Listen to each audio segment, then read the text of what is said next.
ngayon. Sa awa ng Diyos, 25 na.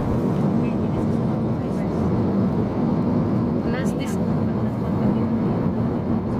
Okay, kung may OTP pa, sa ano lang ba? Sa deduction, bawi na.